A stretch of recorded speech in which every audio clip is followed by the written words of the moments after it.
Hola, mi nombre es Facundo Marengo y voy a hablar acerca de las generalidades de la biología. Vamos a hablar de qué es la biología, cuál es el estudio de la biología, qué es el método científico y cómo se basa la ciencia en biología para estudiar a los organismos vivos, cuáles son sus funciones, entre otras cosas. Entonces, vamos a hablar de las generalidades de la biología.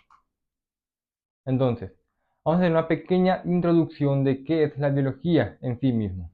Y la biología es la ciencia que estudia la vida en todas sus manifestaciones. Su nombre proviene del griego bios, que significa vida, y logos, que significa estudio, lo que revela su esencia como disciplina científica dedicada a comprender a los seres vivos, su estructura, sus funciones, sus relaciones y sus interacciones. Entonces, gracias a la biología, que es la ciencia que estudia a la vida, nosotros podemos saber cuáles son las características fundamentales que tiene, por ejemplo, un organismo para ser considerado un ser vivo tal cual, ya que un ser vivo tiene que tener ciertas características o ciertas cualidades para ser considerado como tal. Y también la biología se encarga de estudiar, ¿verdad?, cómo los organismos se desenvuelven con su entorno, ¿verdad? Es una ciencia aparte que se llama ecología.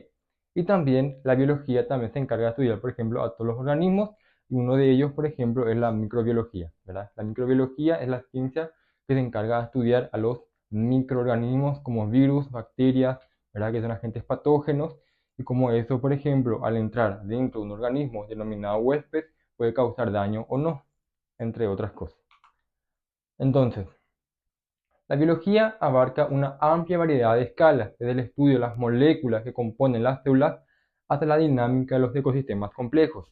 Esto ha dado origen a diversas ramas como la genética, ¿verdad?, que investiga la herencia, la ecología, justamente como le dije, que se enfoca en las interacciones entre los seres vivos y su ambiente, y la microbiología, que estudia los organismos microscópicos, ¿verdad? Entonces la biología, como se encarga de estudiar a todos los seres vivos en general, entonces estudia a los organismos tanto a nivel microscópico, ¿verdad? Que es a nivel de las células. Pero las células, a su vez, no se componen, no solamente son de una estructura simple, sino que también dentro de las células existen muchos componentes químicos. Y cada una de las reacciones químicas tiene que funcionar de manera correcta para que todo lo que nosotros consideramos como organismo vivo funcione de manera correcta y pueda cumplir funciones muy específicas para que realmente pueda funcionar y no causar una enfermedad, lo que sería un cambio en la homeostasis de los organismos y por ende causaría daños dentro de él. Entonces, el enfoque científico en biología se basa en el método científico, que consiste en la observación, la formulación de hipótesis, la experimentación y la obtención de conclusiones. Entonces, como la biología es una ciencia, entonces también tenemos que saber qué es el método científico. Y el método científico es una forma de que se utiliza para investigar fenómenos naturales, ¿verdad? Ahí está la observación, la experimentación, el análisis, ¿verdad? Hacer pruebas de cómo funcionan las cosas, de cómo funciona algo. Primeramente debe ser todo procesado a través del método científico para saber cómo funciona algo en la naturaleza. Entonces, nuevamente, vamos a definir la biología, ¿verdad? Entonces, la biología proviene del griego bios, que significa vida, y logos, que se traduce como estudio o tratado. Etimológicamente revela el propósito fundamental de la biología, que es el estudio en la vida de todas sus manifestaciones y formas, ¿verdad? Y básicamente el término biología fue introducido en el siglo XIX para comprender fenómenos biológicos, ¿verdad? Pero básicamente el estudio de biología, ¿verdad?, se remonta ya desde el tiempos antiguos, ¿verdad? Cuando el ser humano empezó a tener conciencia, empezó a investigar los fenómenos de la naturaleza y se preguntó cómo funciona una cosa, ¿verdad? A partir de ahí empezó el estudio de biología, pero formalmente fue a partir del siglo XIX. Entonces, los primeros registros del estudio de la vida se encuentran en los textos egipcios, babilónicos e hindúes, donde ya se describían ciertas propiedades de las plantas medicinales y los ciclos reproductivos de los animales, ¿verdad? Sin embargo, los filósofos griegos comenzaron a desarrollar la historia más organizada de la vida. Y uno de ellos, por ejemplo, es Aristóteles, ¿verdad? Aristóteles fue o es considerado uno de los padres de la biología moderna, ¿verdad? Ya que empezó a estudiar, por ejemplo, diversas características de los animales. Entonces, Aristóteles es considerado uno de los primeros biólogos de la historia. Describió detalladamente la anatomía de los diversos animales y planteó la idea de que los seres vivos podían clasificarse según sus características, ¿verdad? Su historia de los animales marcó el inicio de la zoología, ¿verdad? Y la zoología es una ciencia aparte dentro de todo lo que viene siendo la biología, que se encarga de estudiar a los animales. Y ahí tenemos ya los vertebrados, los invertebrados y también tenemos los artrópodos, ¿verdad? Entonces, durante la Edad Media, el conocimiento biológico avanzó lentamente debido a restricciones del pensamiento religioso, ¿verdad? Como ustedes saben, ¿verdad? Hubo un momento en la historia de la humanidad donde a partir de un momento, ¿verdad? Todo fue el pensamiento religioso. El pensamiento religioso era lo que dominó por un tiempo y por ende muchas veces atacaban el pensamiento científico, ¿verdad? No permitieron que se avance la ciencia. Luego de que avanzó la historia y hubo separación de iglesia y Estado, es ahí donde realmente se pudo hacer avances más significativos en el ámbito de la ciencia. El avance de la microscopía en el siglo XVII y el XVIII permitió a científicos como Robert Hooke y Anton van Leeuwenhoek descubrir la existencia de las células y microorganismos, ampliando los horizontes de la biología, ¿verdad? En el siglo XIX, Charles Darwin revolucionó el pensamiento biológico con su teoría de la evolución por selección natural, explicando la diversidad de las especies a través de un proceso gradual de adaptación, ¿verdad? Esto fue un golpe extraordinario para esa época, ya que el pensamiento religioso siempre decía, Dios hizo todo, los seres humanos son una cosa y los animales son otra cosa. Pero sin embargo, Charles Darwin, a irse posteriormente a las Islas Galápagos y empezó a estudiar todas las especies, creó su famoso libro El origen de las especies en el año 1665, donde ella habló de la evolución de una forma gradual, de cómo los seres vivos cambiaron con el tiempo. Y posteriormente, gracias a la genética y la biología molecular, hoy en día realmente podemos corroborar lo que decía Darwin era cierto. En el siglo XX trajo consigo avances en la genética con los descubrimientos de Gregorio Mendel y la doble hélice del ADN, propuesto por James Watson y Francis Crick, que consideraron la biología molecular como una disciplina clave, ¿verdad? Ahora veremos cuáles son las características que distinguen a los seres vivos lo inerte, es decir, aquello que tiene vida de aquello que no tiene vida. Entonces, los seres vivos poseen una serie de características que lo distinguen de la materia inerte. Aunque cada organismo presenta particularidades propias, existen propiedades fundamentales que comparten todos los seres vivos. Es decir, todos los seres vivos, por más que tengan diferentes estructuras o formas, siempre tienen algo en común, que son sus características. Justamente sus características es lo que distingue de que algo sea vivo de que algo que no lo es. Entonces, organización celular. Entonces, para que un organismo sea considerado un ser vivo, debe estar compuesto por lo menos por una célula para ser considerado un ser vivo tal cual. Entonces, como he dicho, existen dos tipos de células y estas son dos tipos principales, que son las células procariotas y las células eucariotas. Las células procariotas son las células más simples, sin núcleo definido, cuyo material genético se encuentra disperso en el citoplasma, ¿verdad? Algunos ejemplos tenemos las bacterias y las arqueas. A nivel de la historia de la Tierra, los organismos procariotas son aquellos que fueron los... En cuanto a la historia de la Tierra, si nosotros ponemos en un cronograma, los seres procariotas son aquellos que empezaron o aquellos que comenzaron a ser los primeros microorganismos antes que las células eucariotas, ¿verdad? Y vinieron de unos ancestros mucho más anteriores llamados protobiontes, ¿verdad? Que son aquellos, aquellos, son aquellos microorganismos mucho más simples que los procariotas en sí, ¿verdad? Que daría inicio posteriormente a los procariotas. Luego de ello tenemos a las células eucariota, ¿verdad? La célula eucariota posee un núcleo delimitado por una membrana que protege el material genético. Este tipo celular se encuentra en animales, plantas, hongos y protistas. Las células eucariotas básicamente se encuentran en la mayor cantidad de especies o organismos, ¿verdad? Ya sea el ser humano, una planta, un hongo, todos son eucariotas. Y por ende también demuestra que todos estamos emparentados de manera biológica. Luego tenemos el metabolismo. ¿Qué es el metabolismo? El metabolismo es el conjunto de reacciones químicas que ocurren en el interior de los seres vivos para obtener energía y sintetizar las moléculas necesarias para su crecimiento y desarrollo. Estas reacciones se dividen en dos procesos fundamentales, ¿verdad?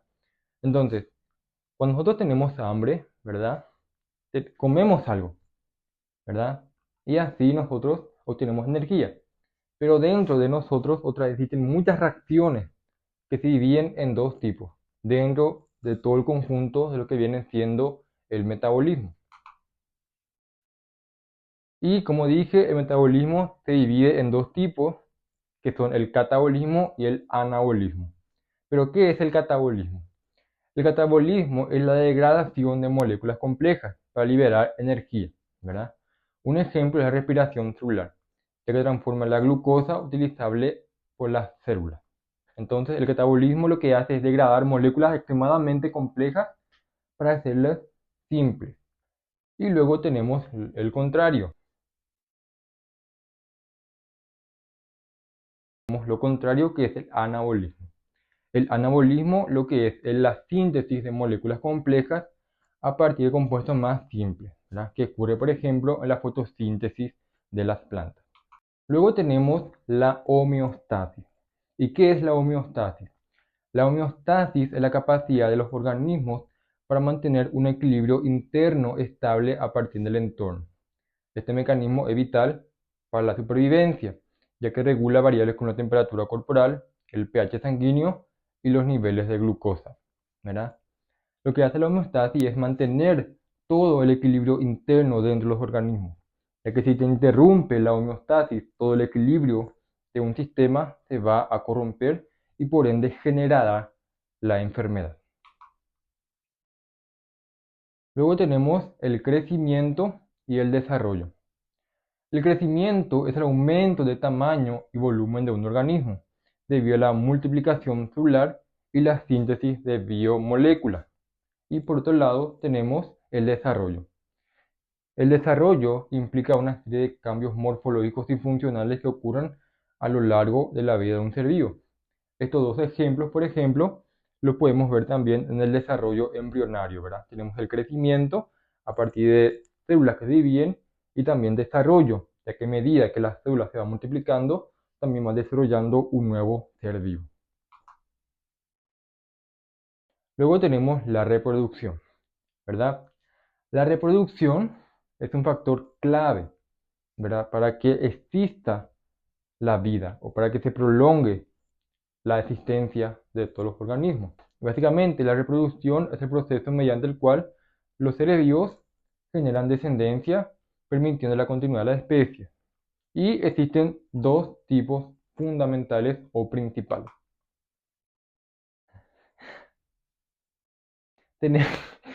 Tenemos la reproducción sexual, ¿verdad?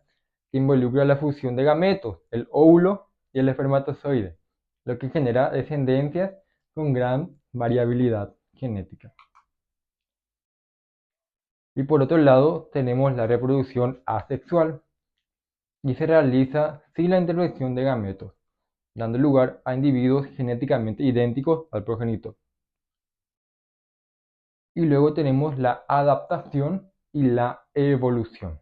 Entonces, los seres vivos poseen la capacidad de adaptarse a su entorno para sobrevivir y reproducirse. Esta adaptación es el resultado de cambios genéticos que se acumulan a lo largo del tiempo, permitiendo que las especies se ajusten a las condiciones ambientales. Todo lo que viene siendo adaptación y evolución, vamos a hablar de manera mucho más detallada, tanto en ecología como también en genética, ya que estas dos ramas explican mucho mejor cómo funciona todo el proceso de adaptación y evolución de los seres vivos. Posteriormente, tenemos la irritabilidad, también llamada respuesta a estímulos. Entonces, esta reacción puede ser inmediata, como el reflejo de retirar la mano al tocar un objeto caliente, o más lenta, como el crecimiento de una planta solar. Por ejemplo, la fotosíntesis, ¿verdad? Entonces, gracias, por ejemplo, a la irritabilidad, nosotros podemos, o nuestro cuerpo reacciona de manera natural ya a reacciones externas que lo pueden causar daño, porque tiende de manera intrínseca a poder protegerse y poder sobrevivir y mantener su vida y su equilibrio. Ahora veremos cuáles son las organización biológica, de cómo se organiza la vida. Entonces, la biología estudia la vida a través de diferentes niveles de organización, que van de las unidades más simples, como las moléculas, hasta los más complejos, como la biosfera, ¿verdad? Es decir, estudia desde un átomo que se une a otro átomo para formar una molécula. Estas moléculas se unen y forman macromoléculas. Dentro están una estructura llamada célula y así sucesivamente hasta llegar a un organismo multicelular, en el caso, por ejemplo, de los seres humanos. Entonces, tenemos el nivel molecular. El nivel molecular se refiere a las moléculas que constituyen la materia viva. Las moléculas biológicas incluyen las macromoléculas esenciales para la vida, como los ácidos nucleicos, ya sea ADN o ARN, las proteínas, los carbohidratos, los lípidos. Estas moléculas interaccionan entre sí y con su entorno para mantener funciones vitales dentro de la célula, ¿verdad? El ADN, por ejemplo, es la molécula fundamental que lo que hace es transmitir información genética de una generación a otra. Y gracias al ADN, nosotros podemos saber, por ejemplo, toda la información de un solo organismo o de un solo ser vivo. Luego de ello tenemos el nivel celular. Como he dicho anteriormente, para que un organismo sea considerado un ser vivo, debe estar compuesto por lo menos por una sola célula. Entonces, las células son las unidades básicas de la vida. Un organismo puede estar formado por una sola célula, como el caso de la bacteria, o por millones de células, como el caso de animales y plantas multicelulares.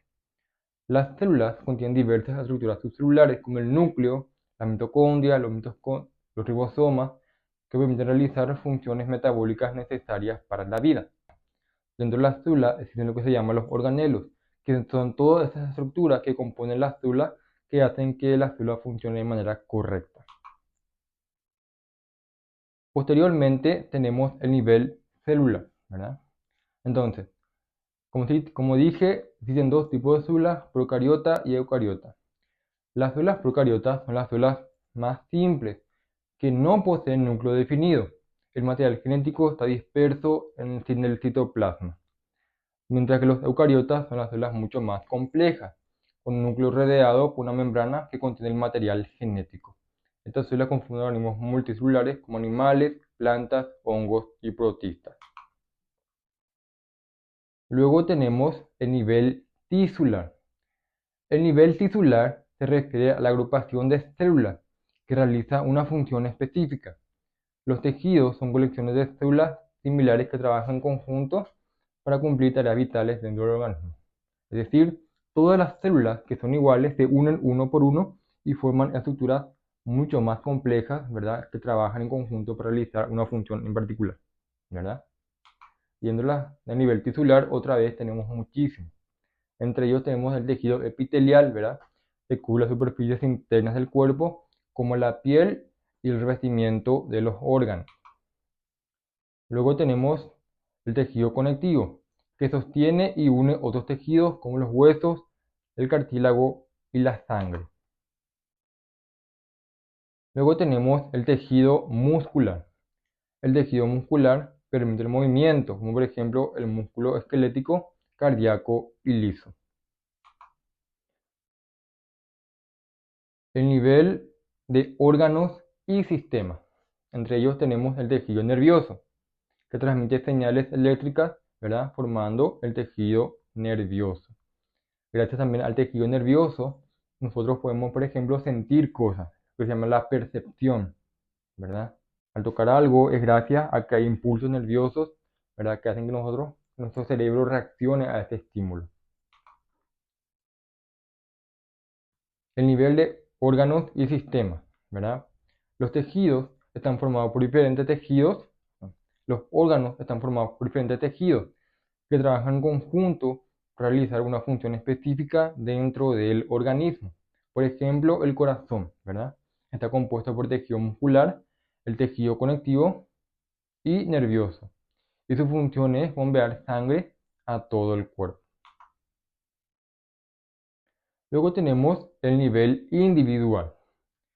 El nivel individual básicamente se refiere al propio organismo único, ¿verdad? Es decir, pasamos ya al nivel de átomos, moléculas, células, tejidos, órganos, hasta formar un organismo tal cual, ¿verdad? Entonces, el nivel individual se refiere al organismo en su totalidad, que es la unidad viva que interactúa con el resto del entorno. Los seres vivos, ya sean unicelulares o multicelulares, llevan a cabo todas las acciones vitales necesarias para su supervivencia, como la reproducción, el crecimiento, la obtención de energía y la respuesta a estímulos. Luego ya tenemos el individuo, ya tiene que relacionarse con otros. Y ahí tenemos lo que viene siendo el nivel poblacional. Una población está formada por individuos de la misma especie que habitan en una misma área geográfica y pueden interactuar entre sí. Este nivel estudia aspectos como la reproducción, la competencia de recursos, las interacciones sociales y la dinámica poblacional. Nuevamente, esto vamos a hablar, está en ecología, ¿verdad? Y quizás un poco también en biología y genética molecular. Luego ya tenemos el ecosistema, es decir, el individuo se relaciona con otro, que es a nivel población, y estos interactúan en un entorno llamado ecosistema. Entonces, un ecosistema está compuesto por todas las comunidades biológicas, poblaciones de diferentes especies. Interactúan entre sí y con su entorno físico, como el aire, el agua y el suelo. Los ecosistemas incluyen tanto organismos vivos como factores abióticos, como el clima, la temperatura y la composición del suelo. Luego ya tenemos lo que viene siendo el nivel de la biosfera. La biosfera es el nivel más alto de la organización biológica. Se refiere a la suma total de todos los ecosistemas de la Tierra, es decir, la capa de la Tierra donde se encuentra la vida. La biosfera abarca a los organismos que habitan en los océanos, los continentes, los cielos y los suelos, ¿verdad? Es decir, es todo el conjunto de la Tierra, el planeta Tierra. Y como dije, la biología es una ciencia y por ende ahora vamos a hablar acerca del método científico. Entonces, ¿qué es el método científico? El método científico es un proceso sistemático y organizado, ¿verdad? Que los científicos emplean para investigar fenómenos, formular hipótesis y obtener respuestas a preguntas sobre el mundo natural, ¿verdad? Este método es esencial para garantizar que las conclusiones sean confiables, ¿verdad? Es justamente lo que yo le dije al principio del video, ¿verdad? Que para que toda cosa o para que todo objeto natural, ¿verdad?, sea verificable o no, debe pasar siempre por el filtro del método científico. Ahora tendremos los pasos siguientes que hace un investigador o un científico para llegar a conclusiones, ya sean falsas o no. Y es primero la observación. Entonces, ¿qué es la observación? La primera fase del método científico es la observación, ¿verdad? Que consiste en examinar cuidadosamente un fenómeno o problema que genera preguntas, ¿verdad? Por ejemplo, ¿por qué llueve? ¿Verdad? Hoy en día sabemos, ¿verdad? Porque el sol evapora el agua, eso se condensa en las nubes y cae nuevamente como lluvia, lo que se llama el ciclo del agua. Sin embargo, eso en un principio no era así. Entonces justamente se preguntaron cómo llueve, ¿verdad? Porque en un principio era todo explicaciones mitológicas, pero hoy en día se sabe por medio de la observación, ¿verdad? Entonces, los científicos observan el entorno, realizan investigaciones preliminares y leen sobre investigaciones previas para identificar áreas que aún no se entienden completamente.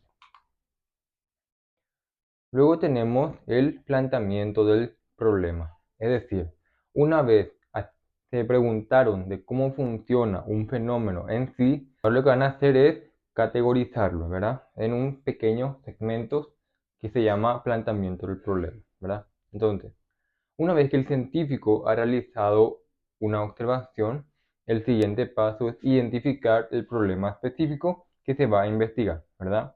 Este problema debe ser claro y conciso para permitir que el proceso de investigación sea enfocado y relevante.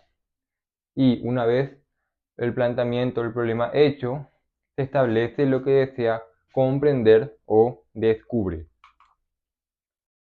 Luego tenemos lo que viene siendo la hipótesis. La hipótesis es una posible explicación o respuesta al problema planteado, ¿verdad? Basada en observaciones previas, conocimientos existentes o teorías. Es una proposición que el investigador puede medir mediante experimentos y observaciones. Entonces, una vez nosotros, por ejemplo, hemos observado un fenómeno y lo hemos segmentado para poder estudiarlo, ahora vamos a tener una aplicación tentativa, ¿verdad?, de cómo puede suceder tal fenómeno. Esta aplicación tentativa es lo que se llama hipótesis. Posteriormente ya tenemos la experimentación, ¿verdad? La experimentación ya es pasar de la teoría a la práctica para probar la hipótesis. Entonces, la experimentación es la etapa donde se pone a prueba la hipótesis mediante un diseño controlado de experimentos. Durante esta fase se debe manipular una o más variables para observar sus efectos sobre el fenómeno en cuestión, ¿verdad?